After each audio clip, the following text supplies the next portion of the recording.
Fitness academy বন্ধুরা, আশা করি তোমরা সবাই খুব ভালো আছো, সুস্থ আছো। আজকে আমরা মডার্ন হিস্ট্রিতে যে টপিকটা শুরু করব সেটা হচ্ছে রিভল্ট অফ 1857, মহাবিদ্রোহ। 1857 খ্রিস্টাব্দের মহাবিদ্রোহ আজকে স্টার্ট করবো। তো ভিডিওটা শুরু করার আগে সবাইকে আমার একটাই রিকোয়েস্ট, যদি ভিডিওটা ভালো লেগে থাকে তাহলে চ্যানেলটাকে অবশ্যই সাবস্ক্রাইব করে দেবো এবং লাইক করে দেবো। তাহলে স্টার্ট করা যাক।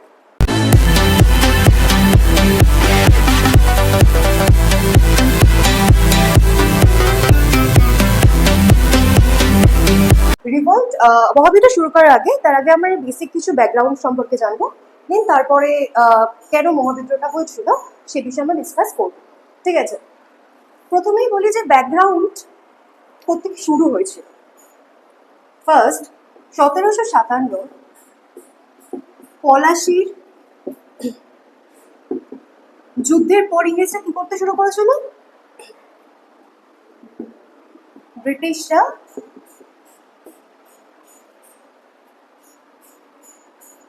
এরিয়া দখল করতে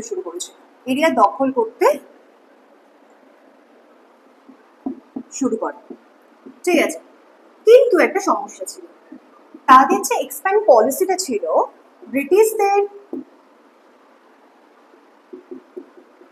ব্রিটিশদের এক্সপ্যান্ড পলিসি ঠিক ছিল না। কেন ঠিক ছিল না? কারণ তারা ইকোনমিক্যালি শোষণ করত,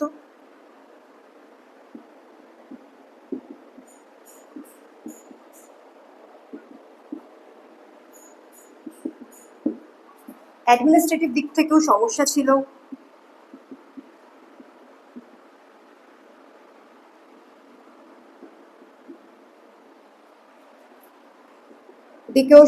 ছিল,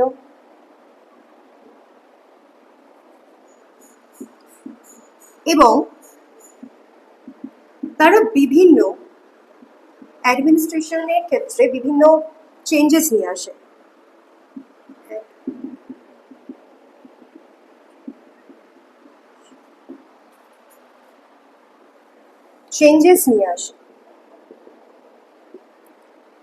যার প্রভাব কাদের উপর পড়ে?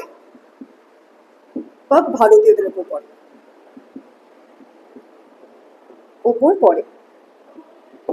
এবং ব্রিটিশদের শোষণ এতটাই বৃদ্ধি পায় যার পরিণতি ছিল 1857 রিভল্ট। ক্লিয়ার হলো? এটা কেন হচ্ছে? এই রিভল্টের মহাবিদ্রোহের কিছু বেসিক ব্যাকগ্রাউন্ড। ক্লিয়ার? এবার আমরা পড়বো এই রিভল্টের cause.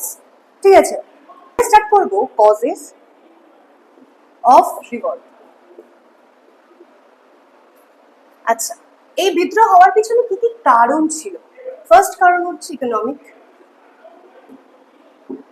Economic, second political, third কারণ ছিল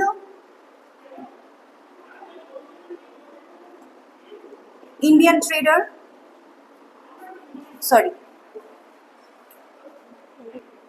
থার্ড কারণ ছিল সোশিও রিলিজিয়াস, ফোর্থ কারণ ছিল অ্যাডমিনিস্ট্রেটিভ,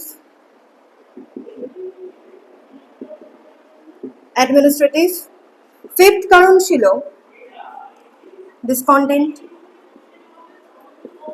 অ্যামং সিপয়।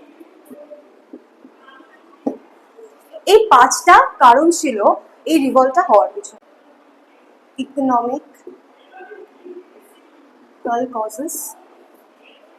ইকোনমিক্যাল কজেসের মধ্যে ফার্স্টেই আমরা জানবো হচ্ছে কৃষকদের বিষয়, কৃষকদের ক্ষোভের কারণ। সেকেন্ড আমরা জানবো কুটির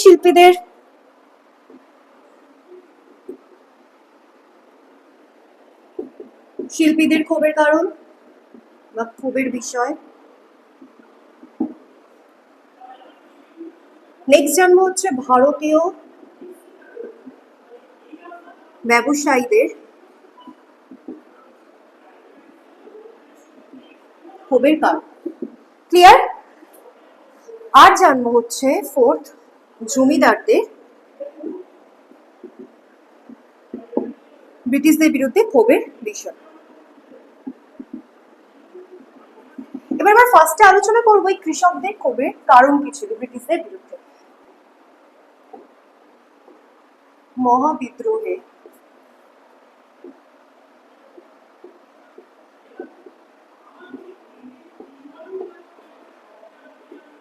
এর পিছনে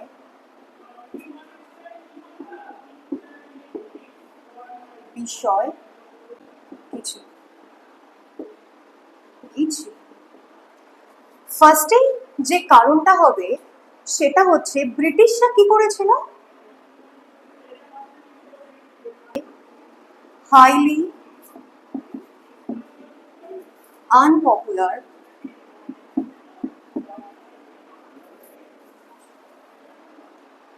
রেভিনিউ সেটেলমেন্ট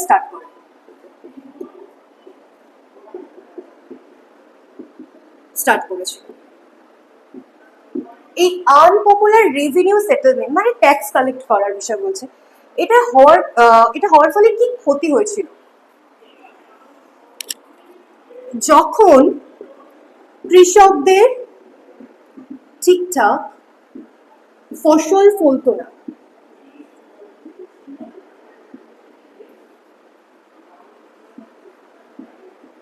হতো না। এটা কখন হতো না? খরার সময় ঠিকঠাক মতো ফসল ফলতো না। দেন হচ্ছে যখন বন্যা হতো তখন তাদের ক্ষতিগ্রস্ত হতো, তারা তখন ক্ষতিগ্রস্ত হতো উৎপাদনের ক্ষেত্রে। ঠিক এখন ফলন হতো না, তখনও একই হারে তাদের কাছ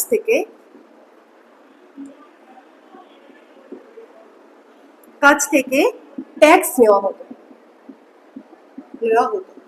মানে যখন ধরো ফলন ভালো হচ্ছে তখন যে পরিমাণ ট্যাক্স দিতে হতো, যখন তাদের ফলন ভালো হচ্ছে না অর্থাৎ যখন বন্যা বা খরা ওই রকম সিচুয়েশনে তাদের একই পরিমাণে ট্যাক্স দিতে হতো। এর ফলে তাদের মধ্যে ব্রিটিশদের বিরুদ্ধে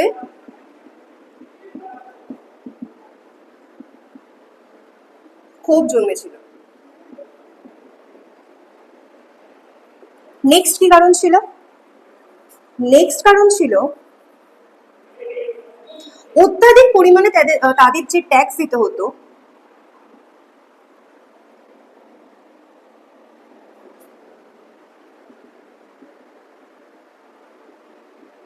তারা অনেক সময় তা পারতো না।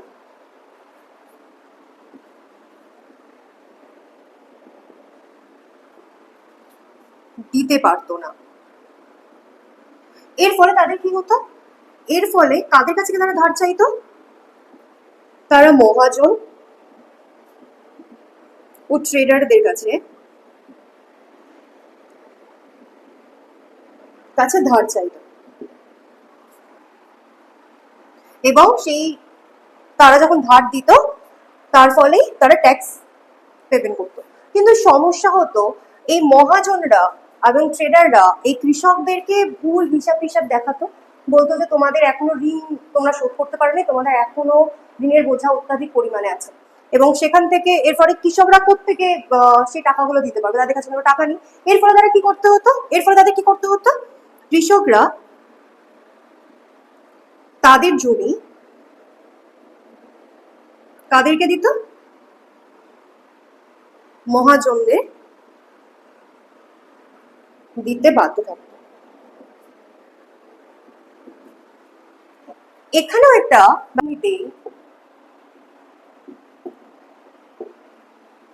কৃষকদের দিয়ে কাজ করানো হতো। এই তাদের যে অত্যাধিক পরিমাণে শোষণ তারা ঠিক মেনেও নিতে পারছে না, এর ফলে এক সময় তারা খুব উগরে দিচ্ছে।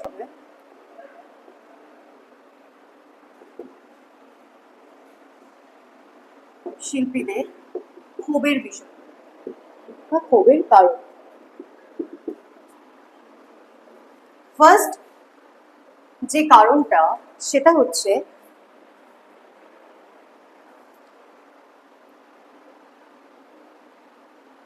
ব্রিটিশরা বিভিন্নভাবে বিভিন্ন দিক থেকে তাদের ভর্ৎসনা করতে থাকে দেশীয় কুটির শিল্পীদের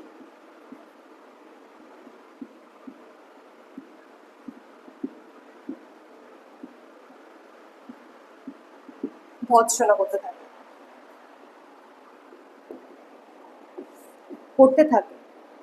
কিন্তু ব্রিটিশরা এর পরিবর্তে কি করে, ইন্ডিয়ান মার্কেটে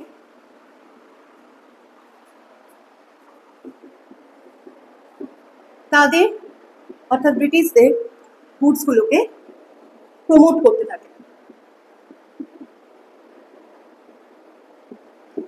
সেকেন্ড কি হয়, এই সময় এর অনেক আগে হচ্ছে ইউরোপে শিল্প বিপ্লব হয়ে গেছে, যার ফলে শিল্প বিপ্লব হওয়ার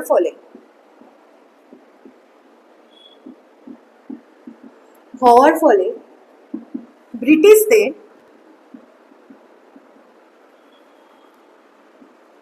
ইউরোপীয় কারখানাগুলিতে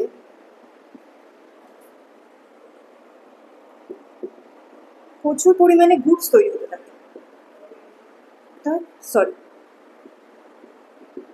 গুডস তৈরি হতে থাকে। এই এত গুডস যখন তৈরি হচ্ছে তাদেরকে তো নিজের দেশে সবকিছু তারা বেচে দিয়েছে, বিক্রি করে দিয়েছে, এবং তার ফলেও কিছু উদ্বৃত্ত থেকে যাচ্ছে, মানে এত পরিমাণে তো উৎপাদন হচ্ছে, যার ফলে ওই সব এক্সট্রা জিনিসগুলোও তো বিক্রি করতে হবে, তো মার্কেট চাইতো। ইন্ডিয়া ছিল তাদের সেরকম একটা মার্কেট। এর ফলে তাদের এই প্রচুর গুডস, তাদের যে উদ্বৃত্তগুলো ছিল সেগুলো তারা ইন্ডিয়ান মার্কেটে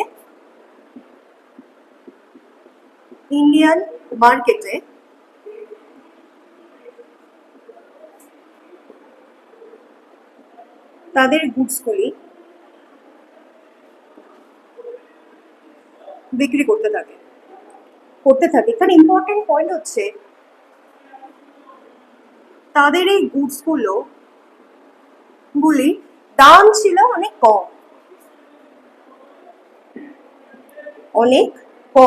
এর ফলে কি হবে, যখন দাম এই কম থাকবে তার ফলে সাধারণ মানুষটা যে জিনিসটার কম দাম সেই জিনিসটাতে বেশি আকর্ষিত হবে এবং সেই জিনিসটাই কিনবে। কিন্তু যেগুলো কুটির শিল্প ছিল, হাতে তৈরি করা জিনিস, কুটির শিল্পগুলির বা হস্তশিল্পগুলির দাম ছিল অনেক বেশি, যার ফলে কি হয়, কুটির শিল্প আর বাজারে টিকে থাকতে পারে না, কারণ তাদের জিনিসের দাম যেহেতু অনেক বেশি, সাধারণ মানুষের সেটা কিনতে পারতো না। কারা কিন্তু, যারা উচ্চবিত্ত শ্রেণী অর্থাৎ যারা জমিদার শ্রেণী বা যারা রাজা, তারা কিন্তু এখন বেশিরভাগ জায়গায় ইংরেজের দখলে চলে যাওয়ার ফলে রাজারা থাকছে না, তার ফলে এদের জিনিসপত্র মানে কুটির শিল্পীদের জিনিসপত্র কেউ কিনতেও পারছে না, যার ফলে তারা বিদেশি এইসব গুডসদের সাথে নিজেদেরকে টিকিয়ে রাখতে পারে না। ঠিক আছে, প্রতিযোগিতায় এই ইন্ডিয়ান মার্কেট দখলের প্রতিযোগিতায় তারা টিকে থাকতে পারে না, যার ফলে তারা মার্কেট থেকে বেরিয়ে আসে।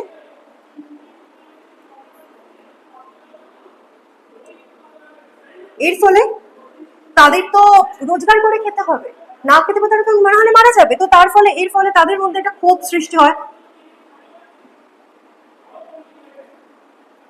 ব্রিটিশদের জন্য।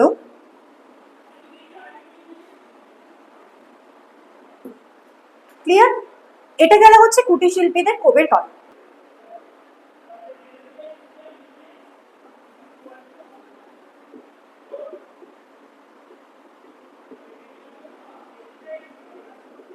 ক্ষোভের কারণ ক্লিয়ার হলো।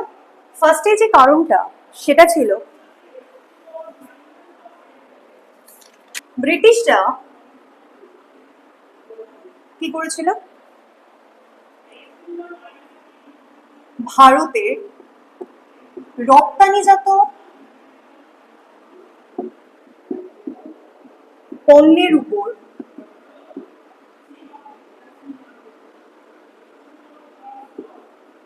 অত্যাধিক পরিমাণে শুল্ক চাপিয়ে দিয়েছিল।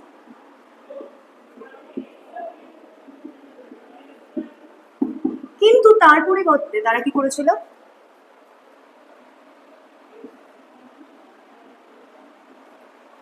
যেসব তাদের দেশ অর্থাৎ ব্রিটিশদের ইউরোপ থেকে যেসব গুডস গুলো আসতো, মানে ইংল্যান্ড থেকে যেসব গুডস গুলো আসতো,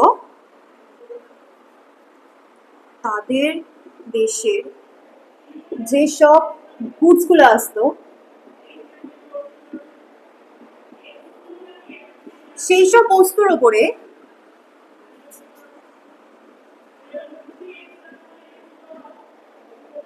শুল্কর পরিমাণ অনেক কমিয়ে দিয়েছিল।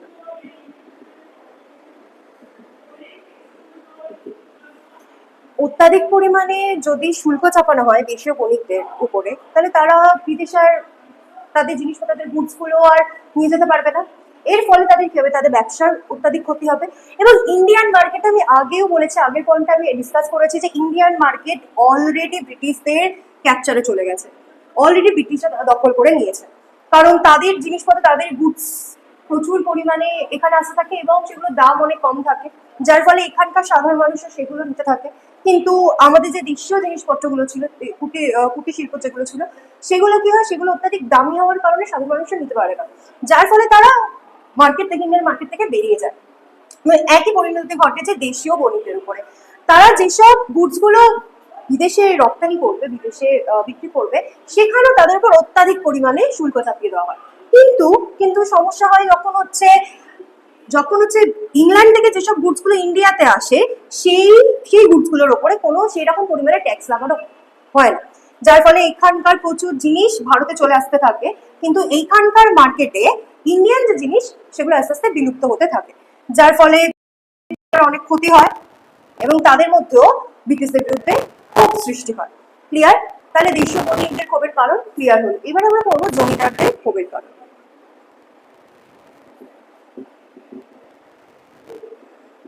ব্রিটিশদের বিরুদ্ধে ক্ষোভের কারণ। ফার্স্টেই, জমিদাররা কিরকম শ্রেণী ছিল? জমিদাররা ছিল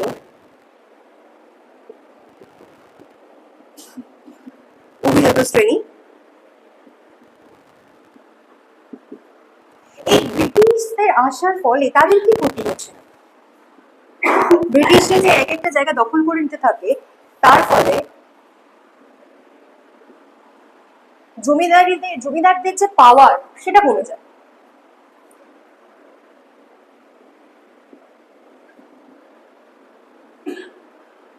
কমে যেতে থাকে। তাদের যদি পাওয়ার কমে যায়, এর ফলে গ্রামে, এক একটা গ্রামে তাদের যে স্ট্যাটাস ছিল, সেই স্ট্যাটাস কি আগের মতন থাকবে? একদমই না। যার ফলে এই যখন পাওয়ার কমে যাচ্ছে, তার সাথে সাথে তাদের কি হচ্ছে, গ্রামে তাদের স্ট্যাটাস যে ছিল সেটাও কমে যাচ্ছে, যা যা তাদের ক্ষোভের কারণ দেখা দিচ্ছে ব্রিটিশদের বিরুদ্ধে। এইটা গেল হচ্ছে ইকোনমিক দিক থেকে কি কি কারণ। ঠিক আছে, এবারে আমরা যেটা পড়বো সেটা হচ্ছে পলিটিক্যাল কজ। আমরা পড়বো পলিটিক্যাল কজ।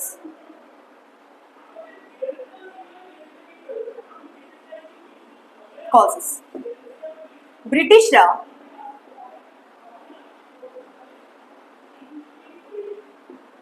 ভারতে কি করেছিল, বিভিন্ন পলিটিক্যাল প্রসেস নিয়ে আসে, পলিসি নিয়ে আসে, সেগুলির মধ্যে ইম্পর্টেন্ট যে তিনটে, সেগুলো হচ্ছে effective control,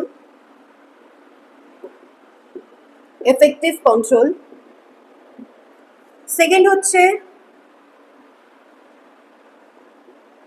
subsidiary alliance, and third হচ্ছে ডক্ট্রিন অফ ল্যাপস। ক্লিয়ার? ওকে, ফার্স্টে যেটা আমি ডিসকাস করবো সেটা হচ্ছে এফেক্টিভ কন্ট্রোল। এটা কি, সেই বিষয় ফার্স্ট আমরা ডিসকাস করব।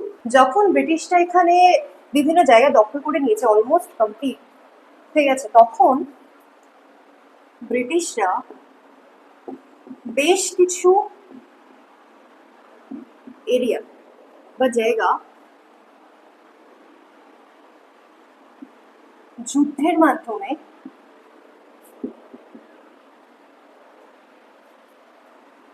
নিজের দখলে নিয়ে আসতে মানে সেখানে তারা ডাইরেক্ট শাসন পরিচালনা করত।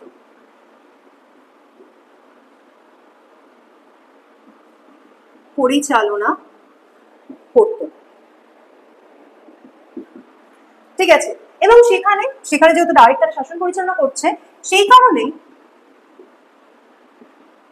তারা সেখানে আর্মিদের মানে ব্রিটিশ আর্মিদের বা ব্রিটিশদের আন্ডারে যেসব দেশীয় আর্মি ছিল, দেশীয় সিপাহী ছিল, সেখানে মোতায়েন করত। এটাই হচ্ছে এফেক্টিভ কন্ট্রোল। এটাই হলো এফেক্টিভ কন্ট্রোল। ক্লিয়ার? এবার আমরা পড়বো সাবসিডিয়ারি অ্যারেঞ্জ। আমি একটা ক্লাসে আমি এটার সম্পর্কে পুরো ডিটেলস আমি আলোচনা করেছি, তো এখানে জাস্ট আমি বেসিকটুকু বলবো।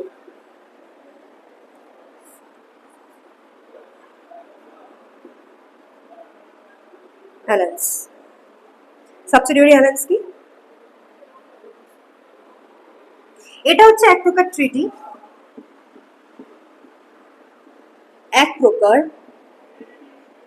একটি ট্রিটি যারা বা যেসব দেশীয় রাজ্যগুলি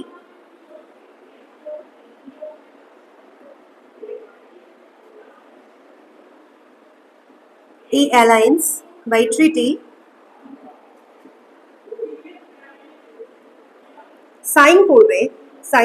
সাইন করতো, তাদের বা সেই সব রাজ্যের কি ক্ষতি হতো? সেই সব রাজ্যের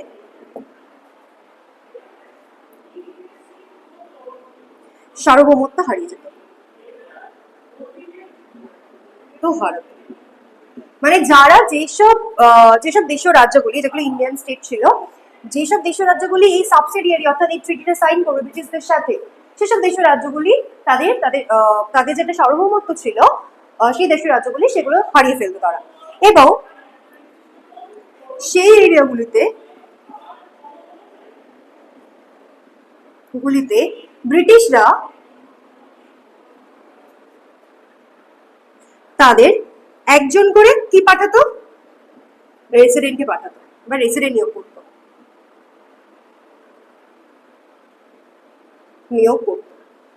ক্লিয়ার? কিন্তু এই সাবসিডিয়ারি অ্যালায়েন্সের মাধ্যমে বা এই সাবসিডিয়ারি অ্যালায়েন্সের মাধ্যমে তারা কোনো এই দেশীয় রাজ্যগুলিতে প্রত্যক্ষভাবে শাসন করতো না, পরোক্ষভাবে শাসন করতো।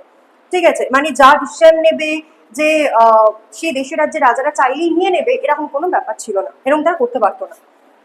কিন্তু এফেক্টিভ কন্ট্রোলের মাধ্যমে কি ওই দেশীয় রাজ্যগুলি, কিছু কিছু দেশীয় রাজ্যগুলির ওপর ব্রিটিশরা ডাইরেক্ট শাসন পরিচালনা করতো।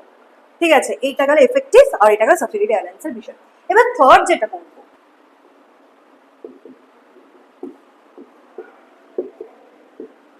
Doctrine of lapse. এই ডক্ট্রিন অফ ল্যাপস এটা প্রথম ইন্ট্রোডিউস কে করেন?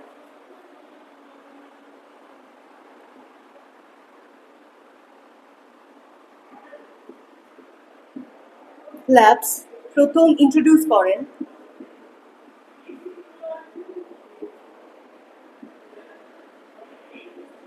করেছিলেন লর্ড ডালহৌসি।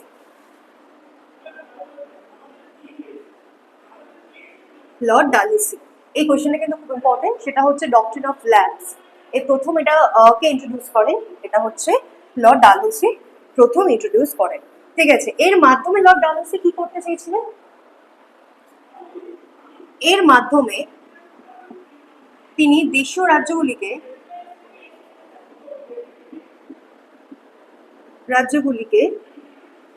বিনা যুদ্ধে দখল করতে চেয়েছিলেন।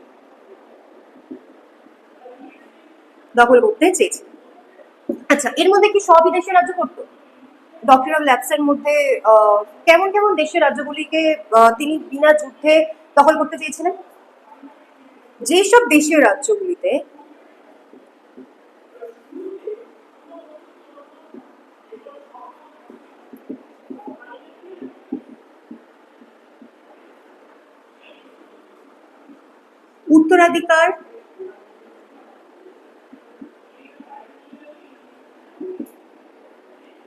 উত্তরাধিকার নিয়ে সমস্যা থাকতো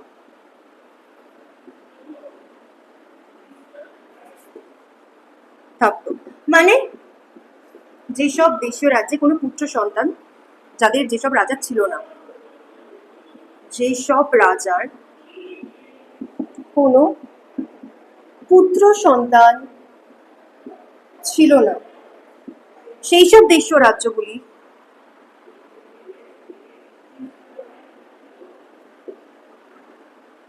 রাজ্যগুলিতে এই পলিসির মাধ্যমে, ডক্ট্রিন অফ ল্যাপস এর মাধ্যমে দখল করতে চেয়েছিল সেই দেশীয় রাজ্যগুলিকে।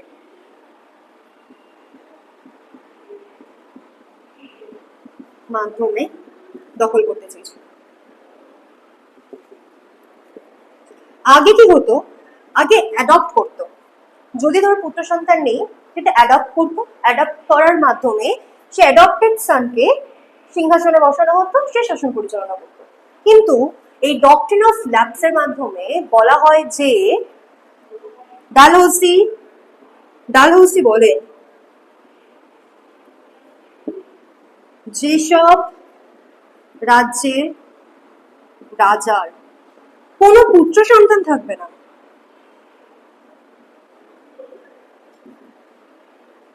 না, সেই সব রাজ্যগুলি কারা দখল করবে?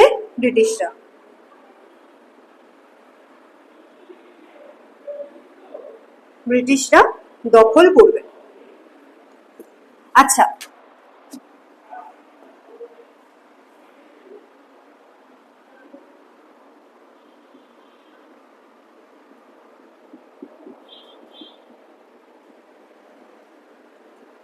ল্যাপসের মাধ্যমে ব্রিটিশদের দখলে গিয়েছিল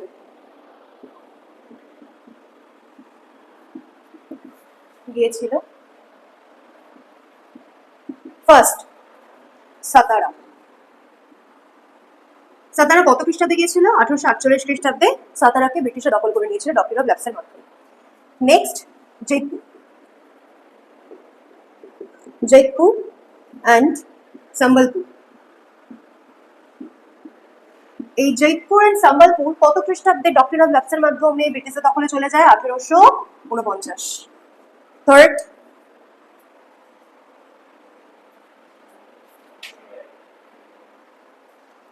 ভগত। এই ভগত কত খ্রিস্টাব্দে যায় ডক্ট্রিন অফ ল্যাপসের মাধ্যমে? 1850। নেক্সট হচ্ছে উদয়পুর। উদয়পুর কত খ্রিস্টাব্দে যায়? 1852 খ্রিস্টাব্দে ডক্ট্রিন অফ ল্যাপসের মাধ্যমে ব্রিটিশদের দখলে যায়। 5 হচ্ছে ঝাঁসি, কত খ্রিস্টাব্দে যায়? 1853। আর নেক্সট হচ্ছে নাগপুর। কত খ্রিস্টাব্দে ডক্ট্রিন অফ ল্যাপসের মাধ্যমে ব্রিটিশদের দখলে চলে যায়? 1854। ক্লিয়ার হলো? শেষ মুঘল সম্রাট কে ছিলেন? দ্বিতীয় বাহাদুর শাহ।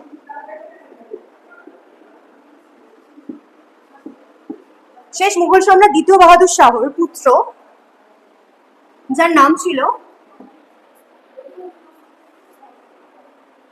ফখরুদ্দিন।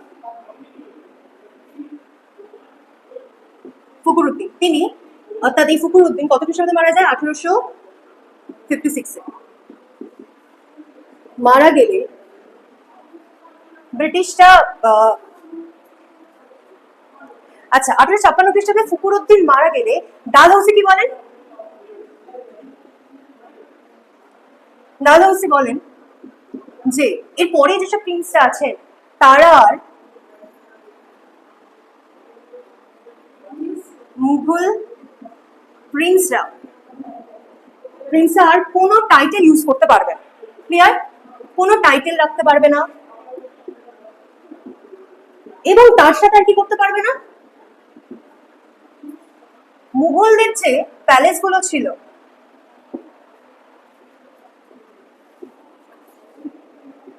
গুলি ছিল সেখান থেকেও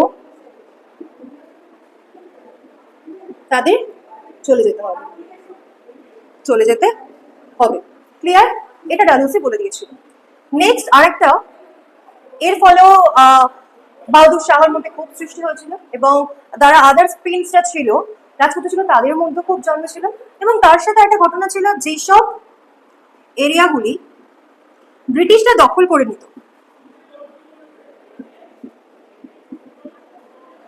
সেই সব এরিয়ার রুলারদের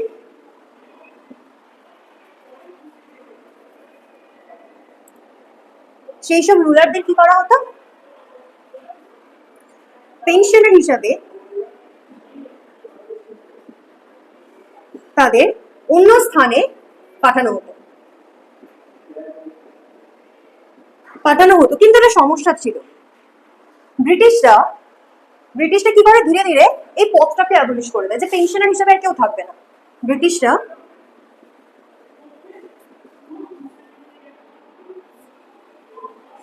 ধীরে এই পথটাকেও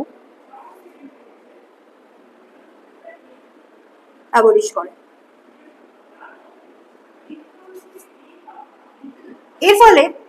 এর ফলে এইসব রাজাদের, সকল রাজাদের মনে একটা ক্ষোভ সৃষ্টি হয়, কাদের প্রতি?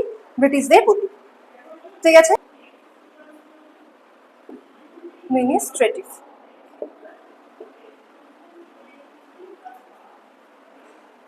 কোম্পানি, এটা একদম একটুখানি, কোম্পানি, ব্রিটিশ কোম্পানির লোকেরা যখন দুর্নীতিগ্রস্ত হয়ে পড়ে, অ্যাডমিনিস্ট্রেটিভ দিক থেকে যখন দুর্নীতিগ্রস্ত হয়ে পড়ে, তখন সাধারণ মানুষের মধ্যে কি হয়? ক্ষোভ সৃষ্টি হয়। মানুষের মধ্যে ক্ষোভ সৃষ্টি হয়, যার একটা কারণ ছিল এই রিভোল্ট। ক্লিয়ার? নেক্সট যে পয়েন্টটা আসবে সেটা হচ্ছে সোশিও রিলিজিয়াস। এই এতগুলো অ্যাডমিনিস্ট্রেশন, ইকোনমিক, পলিটিক্যাল, এই যেগুলো সব পড়ালাম, এগুলো সবই কিন্তু এর কজেস। ঠিক আছে? রিভল্টের কজেস। ক্লিয়ার? কজেসের মধ্যে এক একটা পয়েন্ট পড়াচ্ছি। ফার্স্ট হচ্ছে, এই সময় প্রচুর খ্রিস্টান মিশনারিরা ভারতে আসে।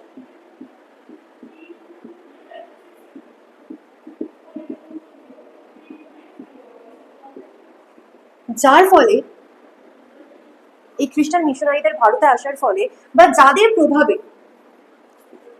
যাদের প্রভাবে অনেক ভারতীয় কি হয়? খ্রিস্টান ধর্মে গ্রহণ করে।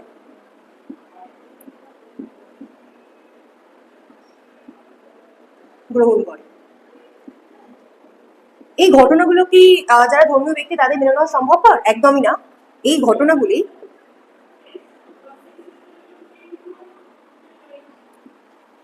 ধর্মীয় ব্যক্তিরা বা ধার্মিক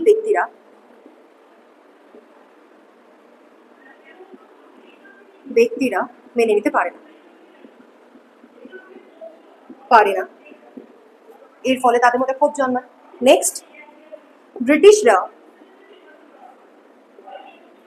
ভারতে অনেক সোশিও রিলিজিয়াস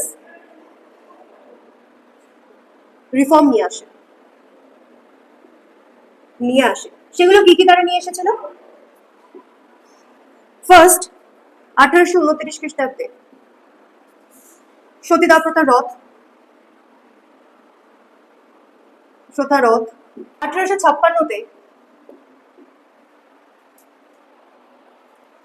বিধবা বিবাহ আইন pass. Next, women education. Fourth, ব্রিটিশরা মন্দির ও মসজিদের উপর ট্যাক্স বসিয়েছিল, ট্যাক্স আরোপ করেছিল। 1856-তে ব্রিটিশরা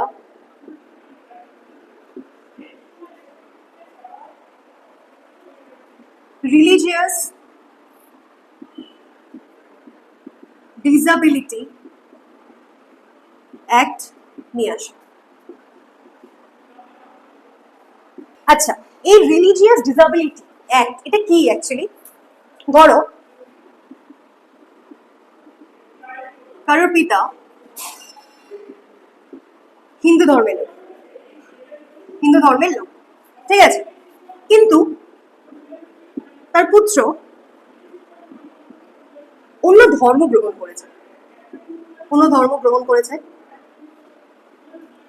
এর ফলে আগের রুলস অনুযায়ী এর ফলে সেই পুত্র তার পিতার সম্পত্তি থেকে বঞ্চিত হতো।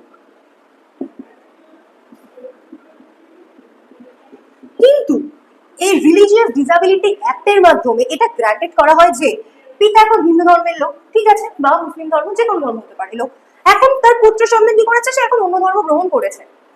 আচ্ছা, আগে কি রুলস ছিল যে পুত্র যে অন্য ধর্ম গ্রহণ করছে সেই পুত্র তার সম্পত্তি থেকে, তার পিতার সম্পত্তি থেকে বঞ্চিত হচ্ছে। কিন্তু এখন কি হচ্ছে, ডিসাবিলিটি অ্যাক্টের মাধ্যমে গ্রান্টেড হয়ে যাচ্ছে যে যদি পুত্র নতুন কোনো ধর্ম গ্রহণ করেও থাকে তবুও তার পিতার সে সম্পত্তি সে পাবে। এই একটা ব্রিটিশরা নিয়ে আসছে যে পুত্র এখন অন্য ধর্ম গ্রহণ করেছে, পিতা যে ধর্মের লোক সে ধর্ম থেকে বেরিয়েছে, অন্য ধর্ম গ্রহণ করেছে, ঠিক আছে, কিন্তু সে তার পিতার যে সম্পত্তিগুলো রয়েছে সেগুলো সব পাবে। ক্লিয়ার হলো? Discontent among sepoy.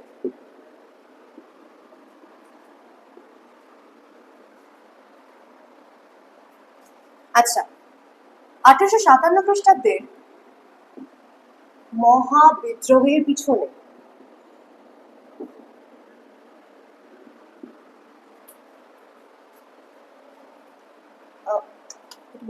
বন্ধ করো। ভারতীয় সিপাহীদের অংশগ্রহণের বিভিন্ন কারণ ছিল। ক্লিয়ার? ফার্স্ট যে কারণটা ছিল সেটা হচ্ছে ব্রিটিশ যেসব ব্রিটিশ আর্মিরা ছিল, আর্মিদের তুলনায় ভারতীয় সিপাহীদের বেতন ছিল কম, প্রথম কারণ। সেকেন্ড কারণ হচ্ছে ভারতীয় সিপাহীদের পদোন্নতির কোনো অপশন ছিল না।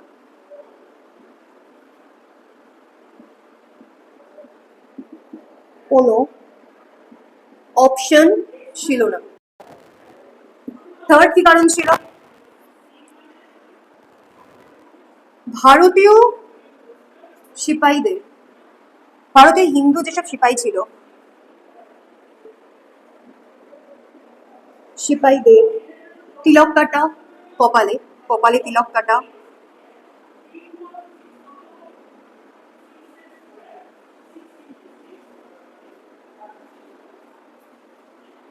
এবং মুসলমান সিপাহীদের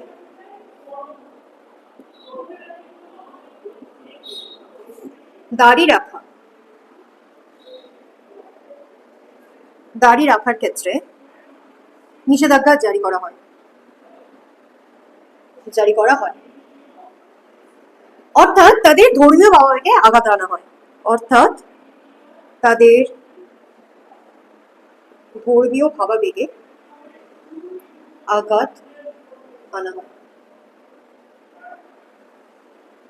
হয়। ক্লিয়ার? সার্ভিস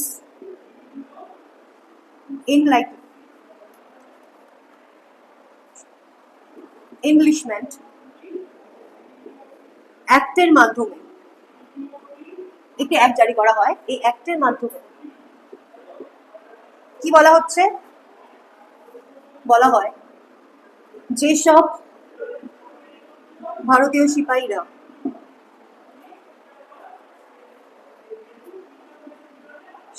আছে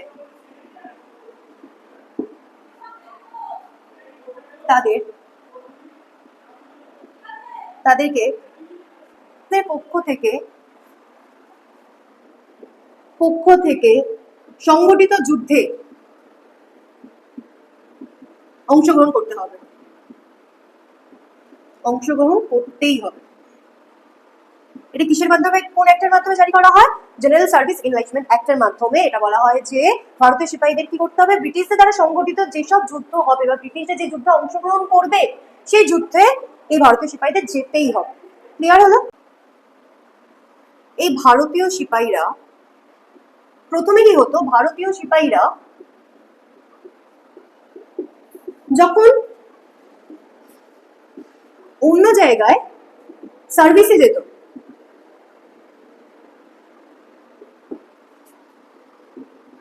তখন তাদেরকে কি দেওয়া হতো, ভাট্টা দেওয়া হতো। এটা একটা ফরেন অ্যালায়েন্স, ঠিক আছে, এই ভাট্টা দেওয়া হতো। কিন্তু ব্রিটিশরা কি করে, ধীরে ধীরে এই